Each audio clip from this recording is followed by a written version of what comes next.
사랑하는 형제자매 여러분, 오늘은 2022년 4월 24일 주일입니다.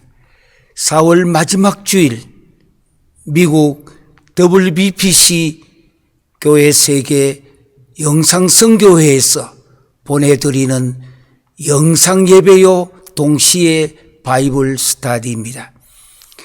오늘 특별히 하나님께서 역사하셔서 우리의 신앙생활에도 용기를 얻게 하시고 위로를 받게 하시고 병든 자들은 치유받게 하시고 문제 있는 자들은 해결받는 귀한 시간이 되시기를 주의 이름으로 기원합니다.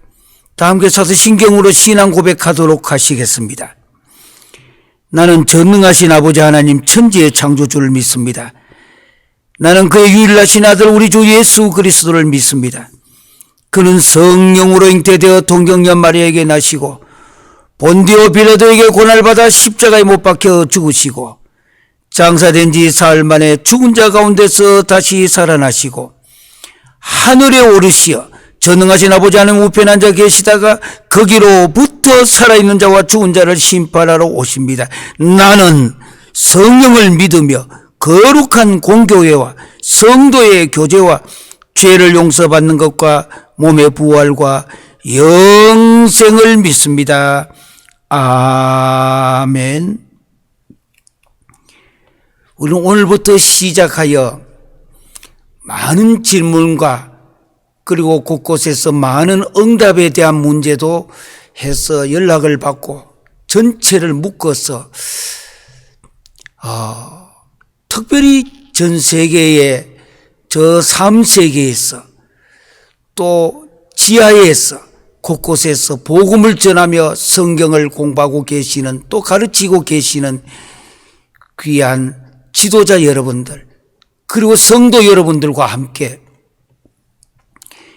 목회와 신학, 그저 쉬운 표현하면은 어떻게 우리가 살아야 할 것인가, 어떻게 살아야 하나님 앞에 영광 돌리며 하나님의 영광스러운 나라를 이 땅에 이루며 나가야 될 것인가. 오늘은 이 목회와 신학, 여기에 첫 번째 시간으로 먼저 창세기 12장을 펴시기를 바랍니다. 창세기 12장 1절에서 9절까지입니다. 제가 읽겠습니다. 여호와께서 아브라함에게 이르시되 너는 너의 고향과 친척과 아버지의 집을 떠나, 거기 떠나를 하이라이트해 두시기를 바랍니다. 내가 네게 보여줄 땅으로 가라. 가라도 줄 거 두시기를 바랍니다. 그러니까 떠나 가라. 내가 너를 큰 민족을 이루고 내게 복을 주어 내 이름을 창대하게 이리니 너는 복이 될지라 줄 거 두세요. 복을 받는다고 하지 않고 복이 될지라. 너를 축복하는 자에게는 내가 복을 내리고 너를 저주하는 자에게는 내가 저주하리니 땅의 모든 족속이 너로 말미암아 복을 얻을 것이라 하신지라. 이 아브라함이 여호와의 말씀을 따라갔고 롯도 그와 함께 갔으며 아브라함이 하란을 떠날 때에 75세였더라. 아브라함이 그의 아내 사레와 조카 롯과 하란에서 모은 모든 소유와 얻은 사람들을 이끌고 가나안 땅으로 가려고 떠나서 마침내 가나안 땅에 들어갔더라. 아브라함이 그 땅을 지나 세겜 땅 모래 상수리 나무에 이르니 그때 가나안 사람이 그 땅에 거주하였더라. 여호와께서 아브라함에게 나타나 이르시되 내가 이 땅을 내 자손에게 주리라 하신지라. 자기에게 나타나신 여호와께 그가 그곳에서 제단을 쌓고 거기서 베델 동쪽 산으로 옮겨 장막을 치니 서쪽은 베델이요 동쪽은 아이라. 그가 그곳에서 여호와께 제단을 쌓고 여호와의 이름을 부르더니 점점 남방으로 옮겨갔더라. 아멘.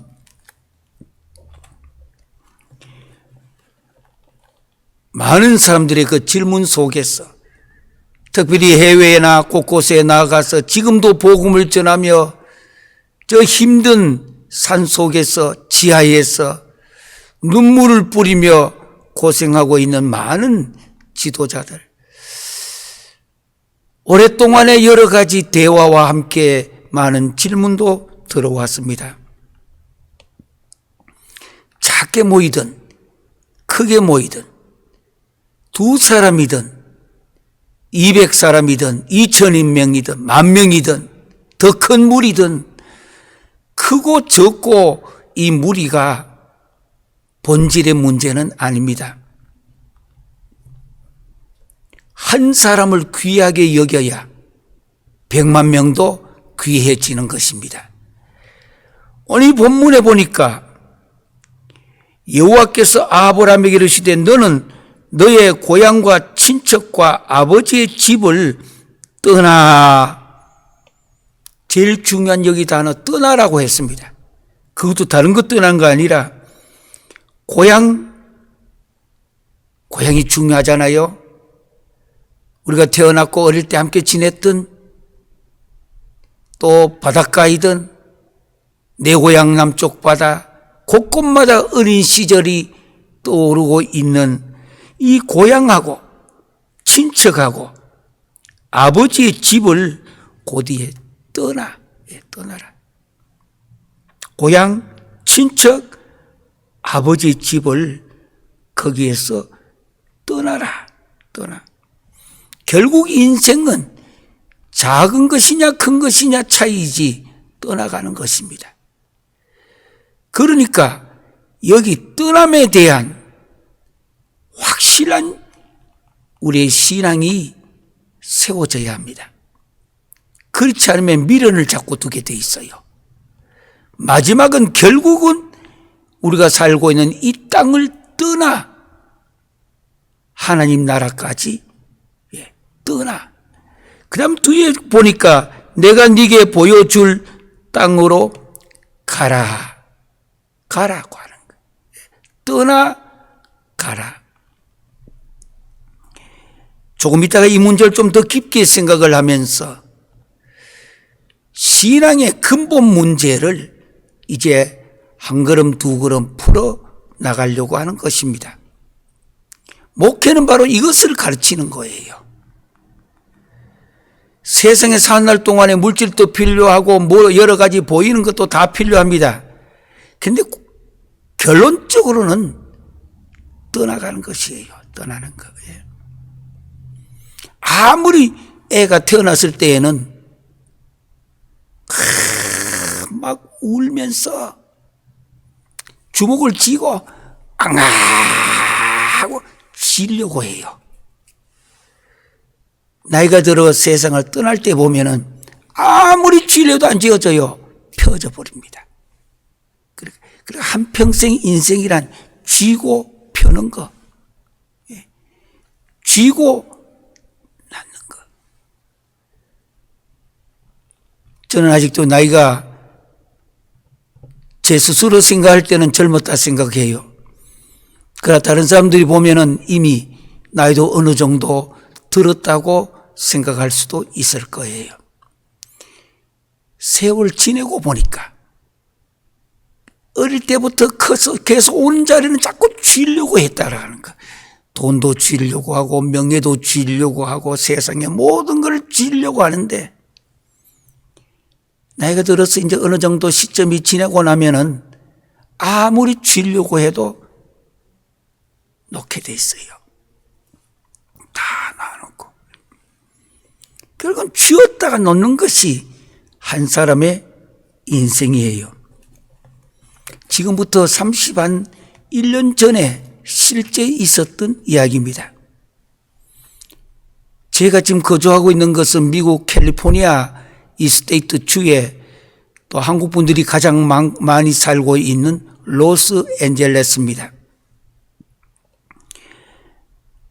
31년 전에 연도로 계산하면 1991년도에 3월에,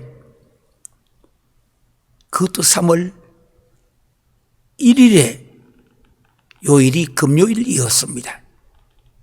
저희 집에서 차를 타면 로스앤젤레스에서 그렇게 멀지 않은 곳이 있는데, 그게 캘리포니아 스테이트의 시에라 네바다라고 하는 곳이 있습니다. 이 시에라 네바다, 그때 당시에는 아주 이게 큰 하나의 사건이요, 스토리가 되어졌습니다. 그 시에라 네바다 산맥의 깊은 숲 속에서 노부부가 그 산으로 갔다가 길을 잃어버렸습니다. 길을 잃어버리고 추위와, 그러니까 굶주림으로 인해가 결국 그 산 속에서 숨지게 되었던 내용이에요. 이때 당시에 31년 전입니다. 남편은 이름이 덩게인이라는 남편인데 나이가 75세이고 아내는 제인이라고 하는 아내는 63세입니다. 그러니까 75세 남편과 63세의 아내가 그 산속의 부부가 이제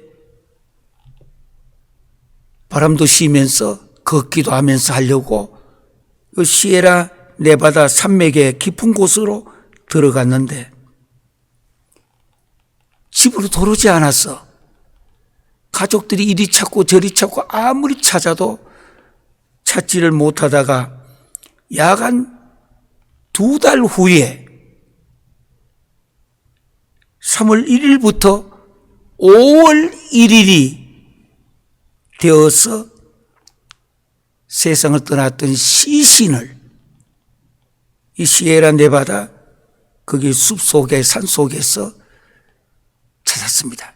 세상을 떠나 있는지 벌써 2달이 지난 후에 그들이 타고 있었던 승용차 안에는 기름이 한 방울도 없고 그 주변에는 눈이 너무 많이 내려가지고 차도 갈 수가 없었어.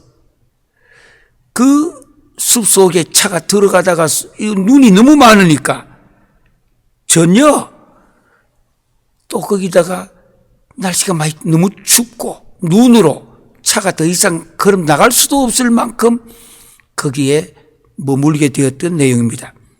이때에 그 차 안에 있던 제인이 그 아내가 그 속에서 차 안에서 18일간 매일 일기를 썼던 내용이 있습니다. 거기다가 자신의 그 심경을 나가지 못하는 거는 차에 미국은 눈이 많이 오면 계곡에 들어가면은 문을 열 수 없는 게 아니라 나갈 수도 없습니다. 완전히. 예. 모든 산골이 또 산골이다 보니까 눈이 가득 쳐 있었는데 이 심경을 적었던 노트를 2달 만에 차 안에서 세상을 떠난 여기에 덩게인하고 제인이하고를 찾아내 보니까 그 속에 서두었던 심경을 적었던 그 내용이 마지막 유언이 되어졌는데요.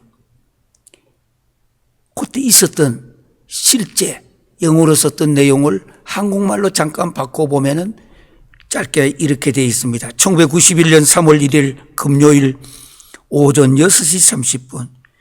이 아침 우리는 지금 아름다운 설경에 묻혀 있다. 길을 잘못 들어 눈 속에 묻히는 바람에 어젯밤 6시경부터 눈 속에 갇힌 채 빠져나가지도 못하고 있다. 지난밤에도 눈이 많이 내려서 한치 높이 정도의 눈이 더 쌓여 우리를 덮고 있다. 창문을 열 수도 없다. 손바닥을 무릎에 대고 글을 쓰려니 글씨가 엉망이다. 너무나 추웠다. 이해해다오 내 아이들아. 하고 싶은 얘기가 너무나 많구나. 우리는 너희가 너희 인생을 즐겁게 살아가기를 바란다. 가족의 우애도 절대로 저버리지 말아다오. 그리고 우리가 손자 손녀들에게 사랑한다는 사실도 그들에게 얘기 좀 해다오. 어젯밤에 우리는 찬송과 성경 읽기를 시작하면서 잠깐씩 눈을 붙이며 지새웠다. 1시간마다 5분씩 차 엔진을 켜고 히터를 틀어 몸을 녹였다. 우리 앞에 무슨 일이 일어날지 전혀 알 수가 없었다. 그래서 우리는 완벽하게 하나님의 섭리에 맡깁시다 하고 서로 대화를 하며 차 안에 있었습니다. 그 다음 글입니다. 오늘이 3일째이다. 아직 배고픔은 없다. 고로박스에 작은 젤리 봉지 2개와 껌 하나를 찾아내었다. 나중을 위해 이것들을 잘 두었다. 창문을 열고 눈을 집어먹고 동시에 뭔가 배고플 때 처리하기 위하여 있었다. 직장에 결근하는 문제로 너희 아빠가 조금 지금 걱정하고 있다. 3월 6일 수요일, 오늘 밤이 6일째 밤이 된다. 3월 12일, 오늘이 눈 속에 갇힌 지 12일이 되었다. 한 모금의 물, 한 입의 음식이 이렇게 귀한 줄을 다시는 잊지 않게 될 것이다. 나의 몸이 연약해져 오는 것을 느낀다. 우리는 너희 모두들 진정 사랑했으면 좋겠다. 지금도 너희를 사랑한다. 3월 18일, 18일째 됨. 너희 아버지가 오늘 저녁 7시 30분에 주님 곁으로 가셨다. 모든 것이 몹시 평온하다. 지금 차 안에서 쓰고 있는 글입니다. 나는 그가 세상을 떠난 것조차도 몰랐다. 그가 마지막 남긴 말은 주님께 감사하다는 말이었다. 나도 곧 그의 뒤를 따를 것이다. 하고 싶은 얘기가 너무 많은데 이제 시간이 별로 없을 것 같다. 앞이 잘 안 보인다. 잘들 이끌어. 너희 모두를 정말 사랑한다.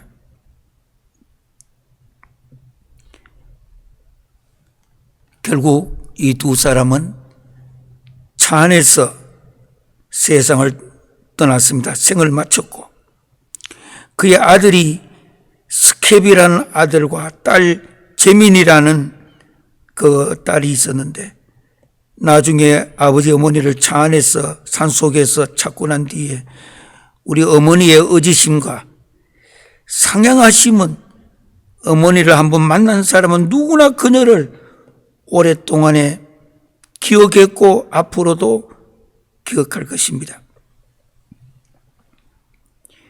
어떻게 생각해 보면 이 노부부의 죽음은 언젠가 누구에게나 다가오는 죽음과 크게 다르지 않으려 할 것입니다. 이 자녀들이 어머니가 눈 속에서 차 안에서 세상 떠날 때까지 18일간 요 기록해 두었던 것, 이것을 가지고 많은 사람들에게 무엇인가 우리가 지금 어디에서 왔다가 어디로 가야 되는데 어떻게 살고 가야 할 것인가? 우리가 살고 있는 인생은 우리가 체험하고 있듯이 그렇게 호락호락하지는 않습니다. 평온함과 행복만으로 살아가는 인생은 거의 없습니다. 우리 인생은 바람에 흔들리고 피어나는 꽃과 같기도 합니다. 꽃은 바람에 흔들려도 땅에 생명의 뿌리를 내리고 있으므로 자신의 자태를 뽐내며 또한 살아가고 있는 것입니다. 우리에게 주어진 시간은 길지 않기에 너무나 소중합니다. 그렇기 때문에 헛되이 홀로 보낼 수도 없습니다. 그 시간을 허비하고 다투는 데 소모하기에는 너무나 소중합니다. 그러면 우리에게 짧은 이 인생을 어떻게 살아야 할 것인가? 물론 서로 사랑하고 이해도 하고 위로하고 섬기고 배려하고 용서하고 행복하게 살아야 할 것입니다. 한마디로 더 요약해 보면 하나님께서 어떻게 하시기를 원하고 계시는가? 하나님께서 우리의 이 인생의 문제를 어떻게 할 것인가? 여러분이나 저나 하나님께서 이 세상으로 보내주었습니다. 저희 집에 막내딸이 시집을 가서 애를 낳았습니다.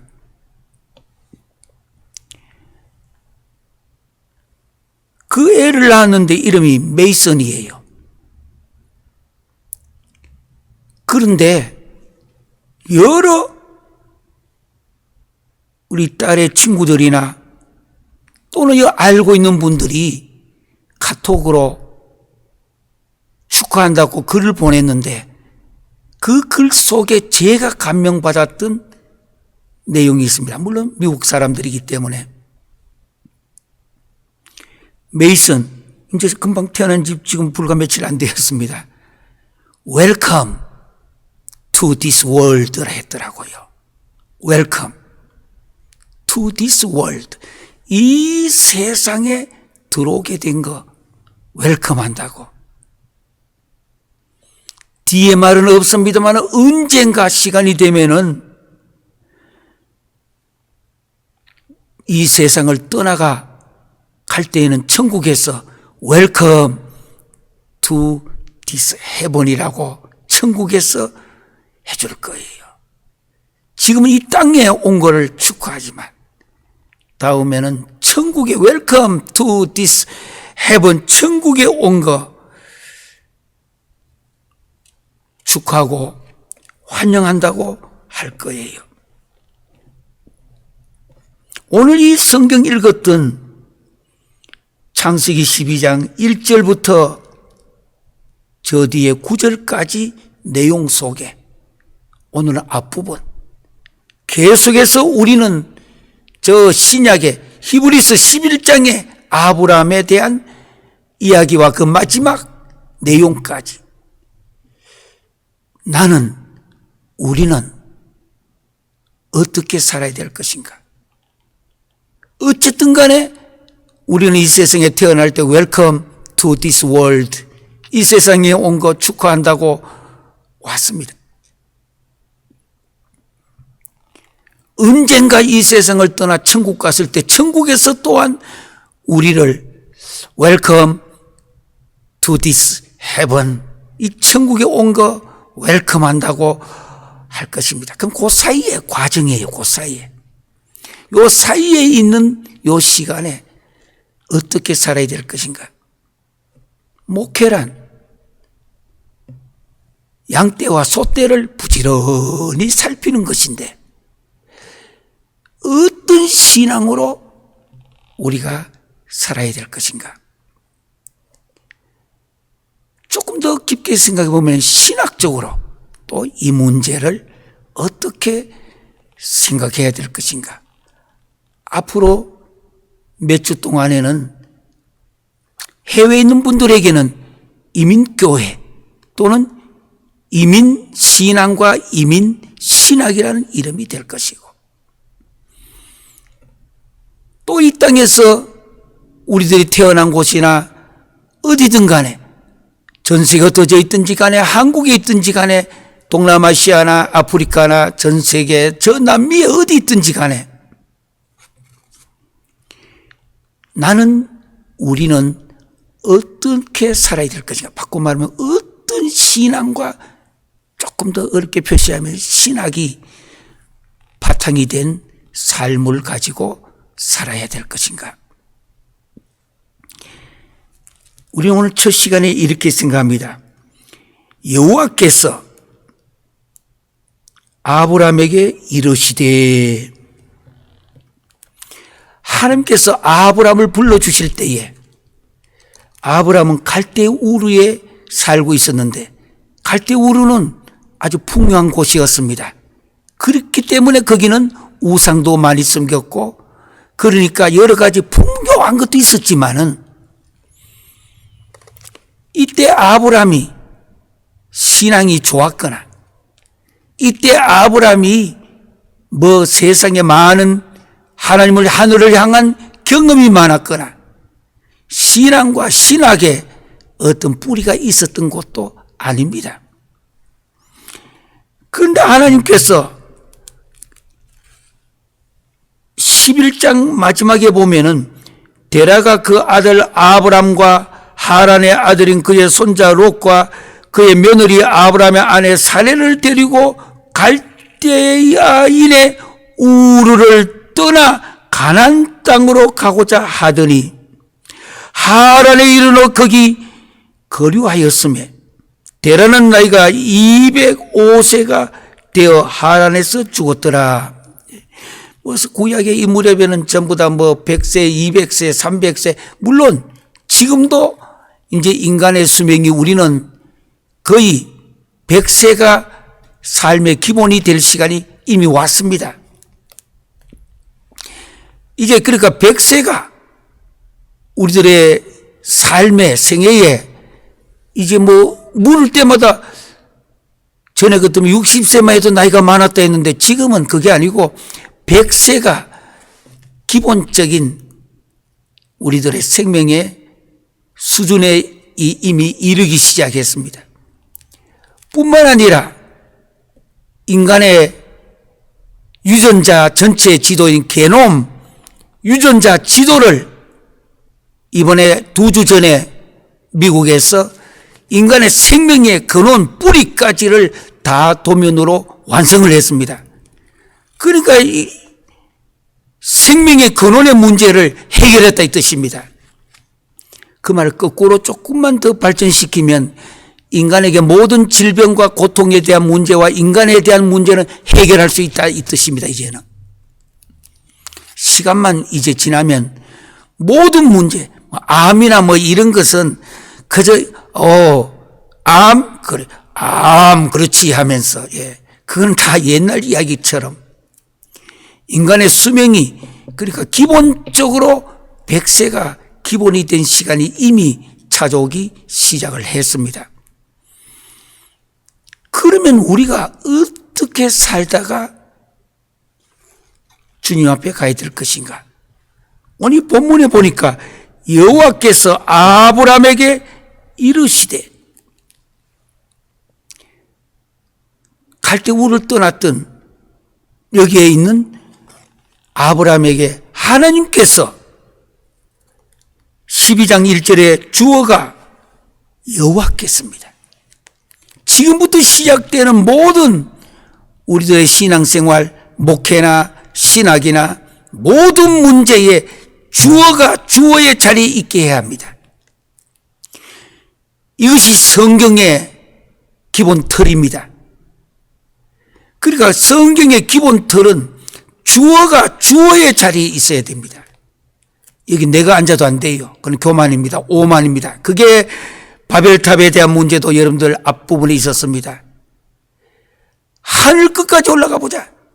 거기다가 우리의 이름을 새겨놓자. 그러니까 이제는 우리가 이 세상을 한번 바벨탑 중심으로 둘러서서 통치를 해보자. 하나님이 원하셨던 길이 아니다 이 뜻입니다. 그래서 오늘 여기 12장은 너무 중요한데 왜 중요하냐? 성경은 구약과 신약으로 나눠지기도 하고 동시에 성경은 창세기 1장부터 11장까지 오늘 12장 앞부분까지를 전 역사라고 부릅니다.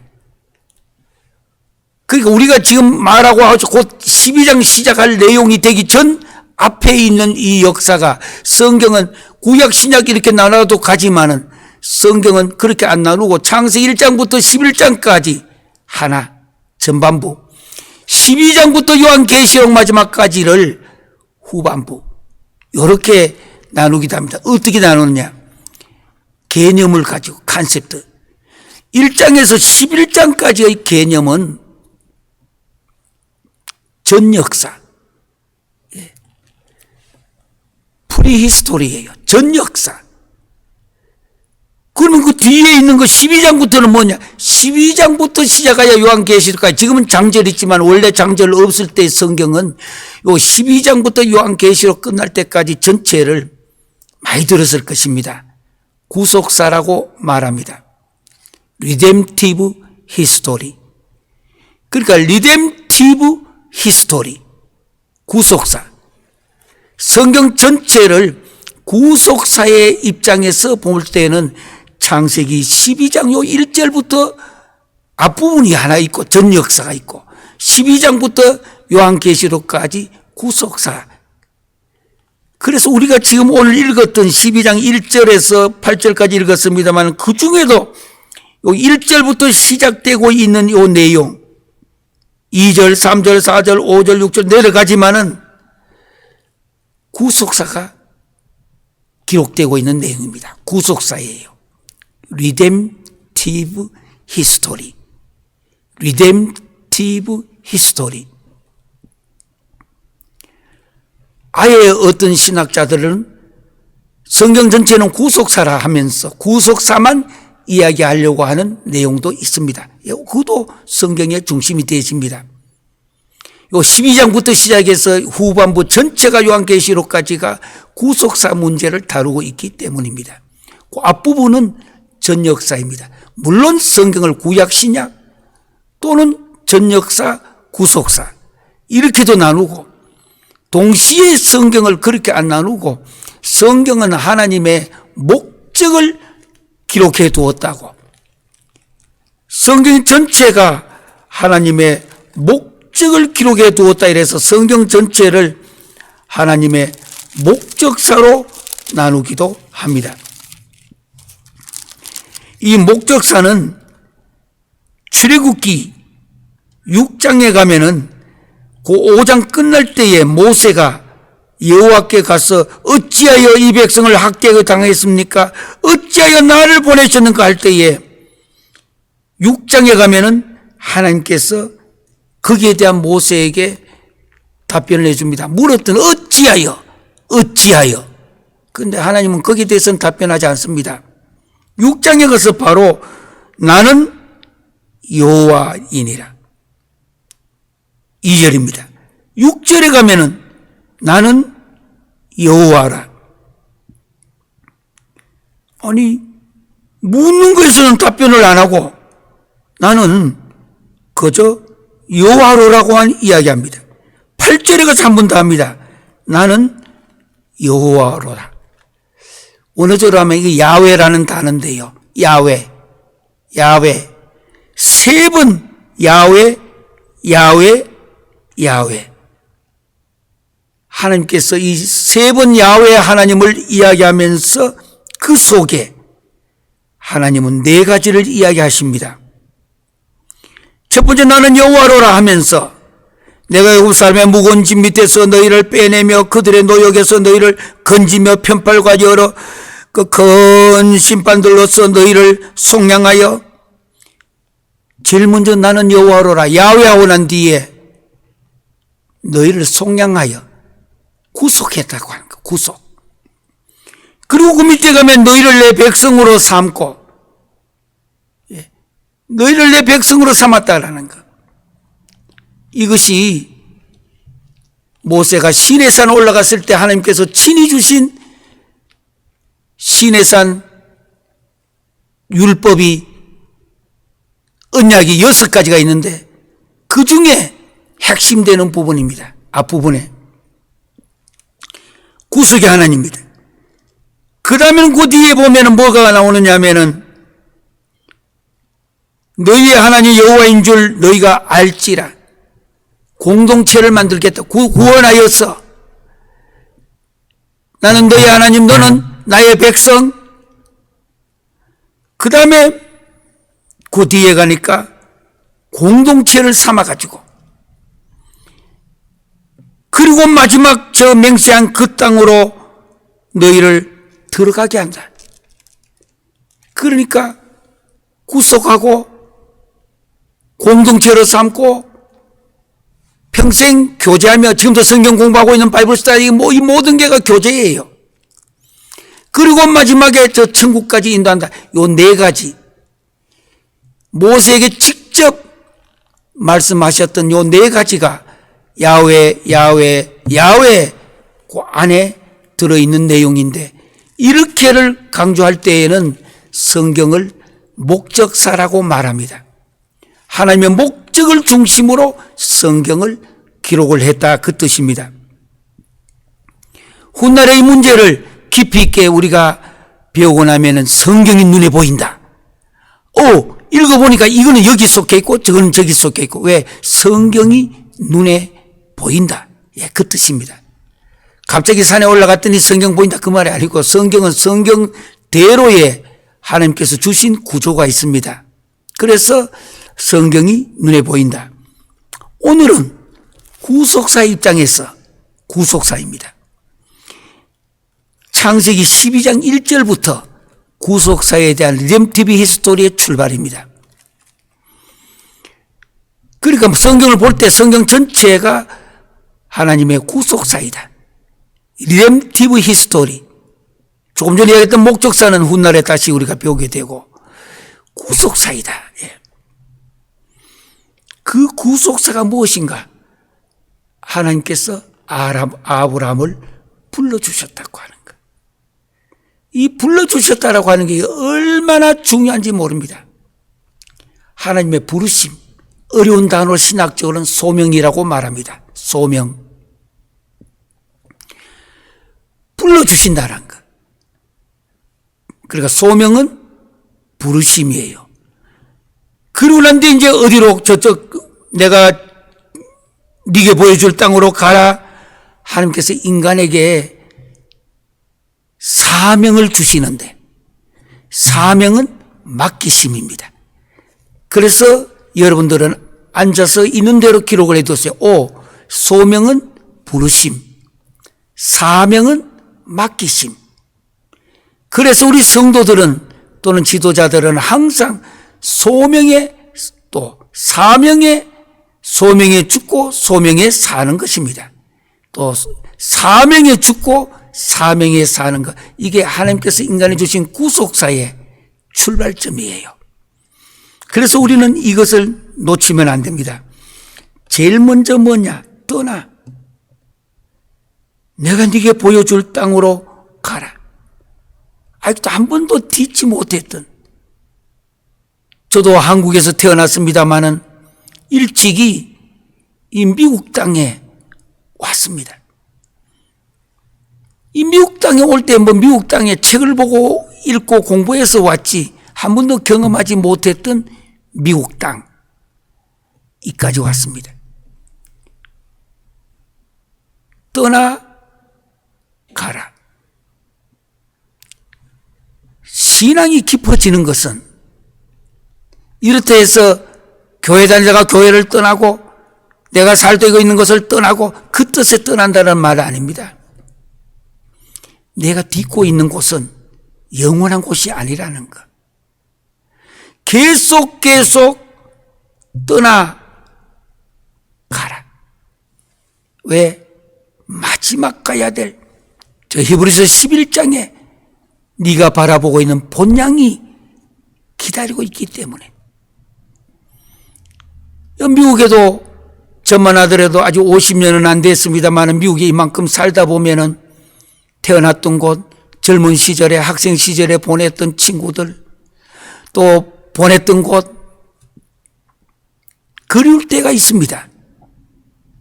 근데 히브리서 11장에 보면은 내가 돌아갈 수도 있지만 내가 돌아가는 이곳이 마지막 가야 될 길이 아니기 때문에 기다리고 있는 본향이 있다고 하는 것. 본향이. 지금 이 시간에 저 아프리카에서 동남아시아에서 저 중국 러시아에서 또는 인도네시아 필리핀 미얀마 또는 남미 세계 곳곳에서 주의 복음을 전하고 있는 귀한 형제자매 여러분 또는 지도자 여러분, 여러분은 떠나 가라 할 때 순종하여 떠나갔던 것입니다. 이민이란 말이 바로 이 뜻이에요. 떠나가라. 그런데 중요한 것은 이 눈에 보이는 이 세상 발딛고 있는 여기에 떠나가라 이것만 생각하시면 안 된다고 하는 거. 우리의 마지막은 저 뒤편에 가서 신약의 마지막 가면 이 문제가 히브리서에서 믿음을 가지고 믿음의 장에서 이 문제를 완벽하게 이야기하고 있습니다. 떠나가되 항상 머릿속에 가슴 속에는 본향을 그리워하는 것.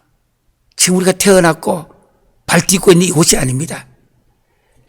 영원한 본향, 하늘나라이죠.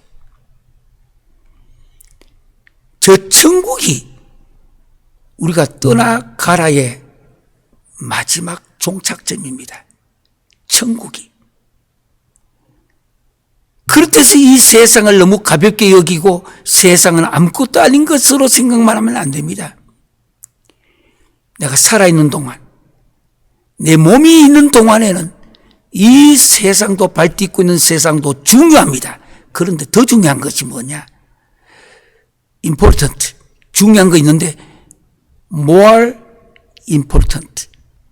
더 중요한 것이 무엇이냐? 더 중요한 것. 마지막 가야 할 저 본향, 저 천국. 우리 찬송도 이런 게 있잖아요. 하늘나라, 저 본향. 목회나 신학이나 또 이민신학이나 핵심되는 것.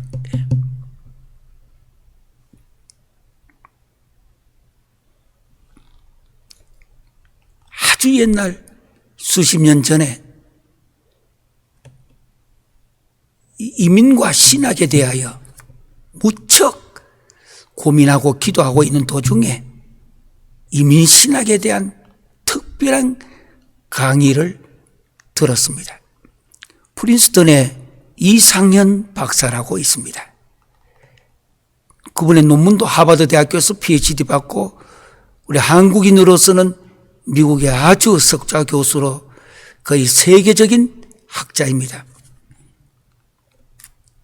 그분이 썼던 논문을 읽었는데 이민신학이라고 하는 것. 다른 거 아니에요. 이민신학의 핵심은 떠나가라. 떠나가라는 것. 그거 보니까 2절에 가니까 내가 너로 큰 민족을 이루고 내게 복을 주어 내 이름을 창대케 하리니 너는 복이 될지라. 떠나가면 이 말은 우리의 신앙과 신학이 확실하게 세워지면 오늘 아브라함에게 주신 내용대로 거기 크게 세 가지가 나옵니다. 2절에 가면 내가 너로 큰 민족을 이루고, 큰 민족. 결국 지금 이스라엘이 아브라함의 후손들이잖아요. 예수님도 그 가게에서 오셨잖아요. 큰 민족을 이루고 어느 나라에 가서 복음을 전하든지 또 주를 위해 사시는 여러분, 성경 공부를 바이블 스터디를 시키며 눈물을 뿌리며 기도하고 계시는 여러분들, 여러분들뿐만 아니라 여러분들에게 배우고 있거나 같이 섬기고 있는 자들도 큰 민족을 이루는 것. 그저 민족이 아니라 주어가 있는 민족입니다. 주어가 있는 여호와께서 아무리 여기 많은 것을 가졌고 돈을 많이 가졌고 뭐를 배웠고 뭘 가지고 있고 뭐 있고 명예도 있고, 세월 지나면 오래 가지고 옛날에는 그래도 3년이라도 기억했는데 지금은 3일도 기억 안 해요. 또 지나가는 거예요. 모든 것이 다 지나가는데 전도서에는 헛되니 헛되도다고 했습니다. 그렇다 해서 이 세상을 가볍게 여기고 세상은 아무것도 아니다. 어떤 사람은 신앙 외에는 아무것도 그것도 뭐 공부시키기 위한 방법은 되지만 그렇지 않습니다. 이 세상도 하나님이 주신 겁니다. 그래서 큰 민족을 이루고 두 번째는 내게 복을 주어 내 이름을 창대케 하리니. 예. 내게 복을 주어 이름. 첫째는 민족. 둘째는 이름. 창대케 하리니. 마지막에 2절 끝에 보면 너는 복이 될지라. 복을 받는다는 거 아닙니다. 복의 뿌리가 된다는 뜻입니다. 주목해서 기억하시고 줄을 꺼두세요. 여러분들이 복을 받는 것도 중요하지만은 복의 뿌리가 되게 한다는 거. 복의 뿌리. 그러니까 다른 사람에게 복을 나누어 줄 수 있는 복의 뿌리가 되게 한다는 거. 저는 한국에 가면은 너무 지치고 또 비행기도 많이 타고 수십 년간 정말 지구를 100바퀴 이상 돌 만큼 비행기를 탔습니다. 미션, 선교하기 위해. 선교는 전쟁입니다. 선교는 영적 전쟁입니다. 예. 그래도 가면 너무 피곤할 때 다른 나라 가서는 어려워요. 한국에 가면 그래도 좋은 점은 복을 갖고 국을 만들었는데 매운 걸 잘 못 먹으니까 복지리를 해가지고 저는 그 복지리를 먹으면 피곤이 싹 풀려요. 나중에 들었는데 예전에 제가 미국의 대학 중에 한의과 대학도 하나 경영을 했습니다. 이때에 한의사 통해서 들었던 내용인데 복을 먹으면은 몸에 독소들이 다 빠져나간다고 이야기를 하더라고요. 나는 생각지 못하고 복지리를 먹고 나니까 피곤이 없어져서 늘 이 복지리를 해 먹었습니다. 또 그리고 복을 먹고 나면요, 입에 나도 모르는 사이에 복이란 말이 잘 나와요. 복 받으십시오. 복의 근원이 되십시오. 복뿌리가 되십시오. 입에 복에 대한 것. 어떤 분은 복에 대한 이야기 하면은 자기는 학문이 좀 굉장히 많이 높아졌는데 그거 뭐 샤머니즘이 아닙니다. 창세기 1장에 보면 하나님께서 인간을 만드시고 모든 걸 창조하신 후에 가장 먼저 사람들에게 하신 일이 뭐냐? 복을 주셨다고 했습니다. 그래서 우리는 복에 대하여 아무리 많은 말을 하고 복에 대한 이야기를 하나님 앞에 구하여도 성경적이고 잘못이 없습니다. 그래서 오늘 아브람 보고 너는 복이 될지니라. 여러분, 오늘 이 목회와 신학의 첫 번째 시간에 참가하는 여러분들, 이 시간부터 여러분도 복의 뿌리가 되시길 바랍니다. 뭐냐? 복이 될지니라. 복 받아라 하지 않았습니다. 바로 복이, 쉽게 말하면 you are 복, 이 말입니다. You are 복. You are 복. 너가 바로 복이라는 거, 복. 어떤 경우에 애를 낳았을 때 아이고 복덩어리가 돌았다 하잖아요. 성경적으로 좋은 단어예요.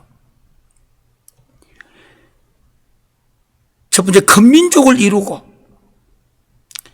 두 번째, 내게 복을 주어 내 이름을 창대케 하고, 네뿐만 아니라 오고 오는 세대까지 이름을 창대케 하고, 그러면 세 번째는 바로 복의 뿌리가 되게 해주겠다.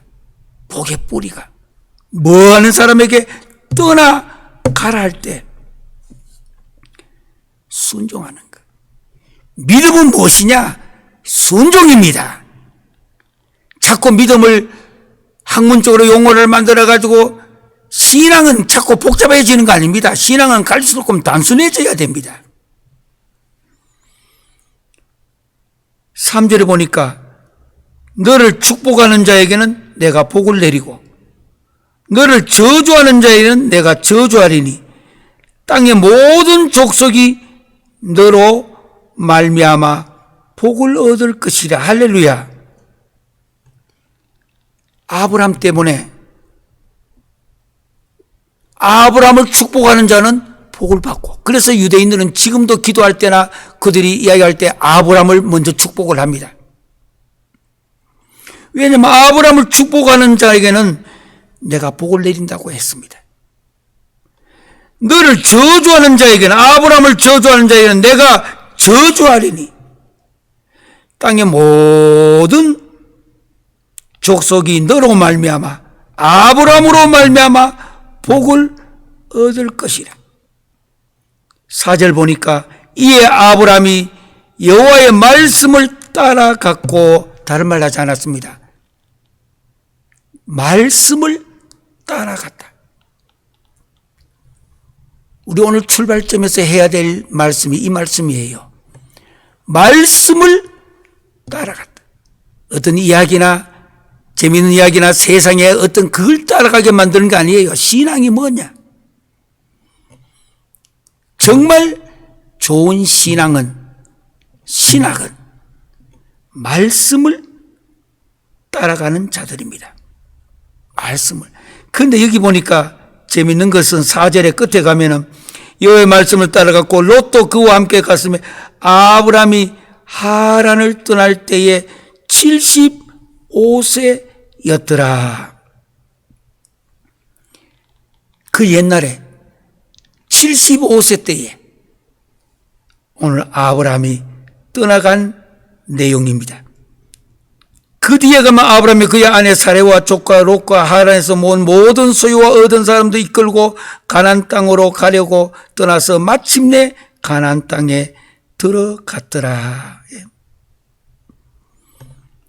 오늘 핵심은 다른 거 아닙니다. 주어가 구속사의 출발점에서 주어가 뭐였는지 여호와께서입니다. 내 삶에, 내 인생에 소명을 받고 사명을 받고 주를 위해 살아가실 때에 가장 중요한 것은 주어가 주어의 자리에 있어야 됩니다. 이게 구속사의 출발이에요. 주어가. 그래서 여호와께서. 그 다음에 뭐냐? 떠나가라. 이 세상 필요합니다.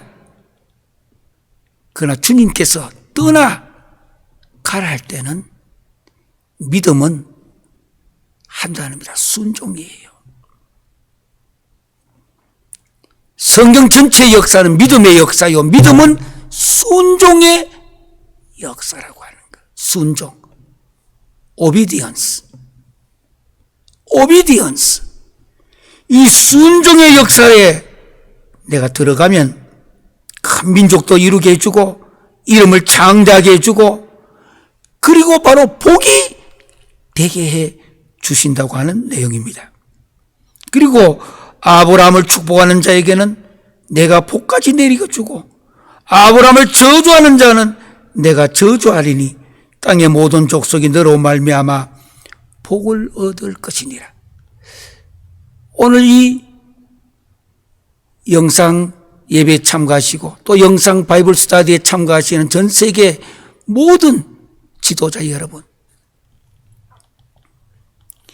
여러분들이 지금 땀 흘리고 눈물 흘리고 있는 이곳에서, 현재 있는 곳에서, 저 아골골짝 빈들에 어디든지 간에 무서운 폭풍과 고난이 닥쳐온다 할지라도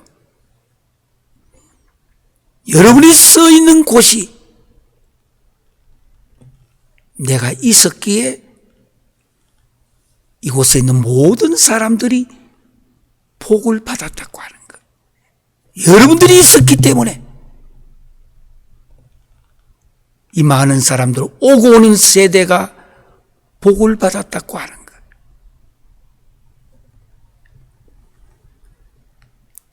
목회와 신학의 근본이요 뿌리입니다. 이게 인간이 생각하고 있는 재밌고 말장난 그것도 전달하는 방법에서 필요할지는 몰라도 근본의 문제는 아닙니다. 오늘 가장 근본의 문제, 떠나가라 예 순종하는 것. 나머지는 하나님이 다 책임져 주십니다. 부족하지만 저도 뒤를 돌아보니까 하나님이 하시구나. 저도 언젠가 목회나 모든 것을 마감할 때 마지막 남기고 싶은 한 문장, 하나님이 하셨습니다. 하나님이 하셨습니다. 하나님이 하셨습니다.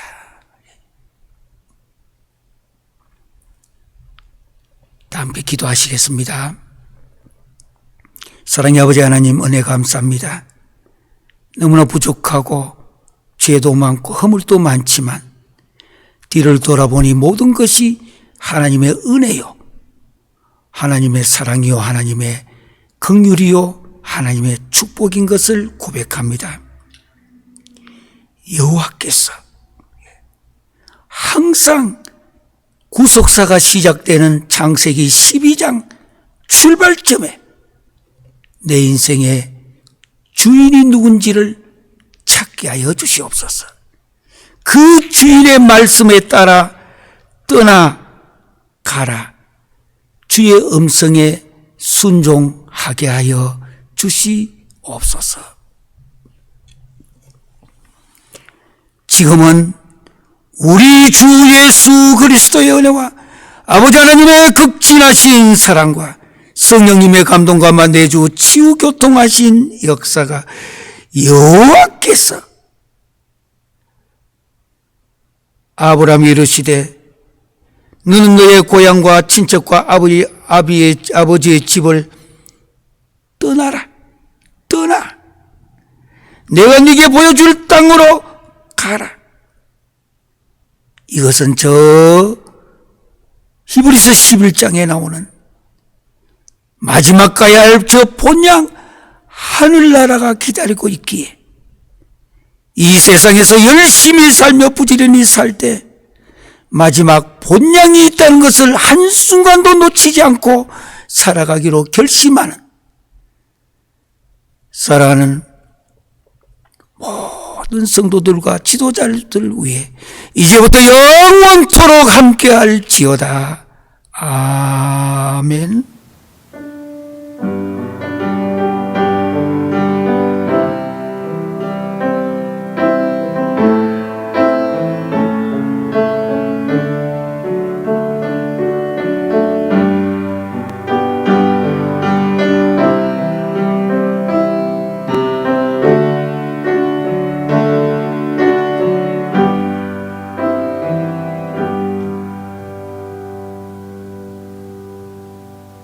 우리 서로 인사하십시다. 왼손 밑에 이렇게 대고 이렇게 떠나 엄지쳐가면서 가라 이렇게 인사하시겠습니다. 떠나 가라.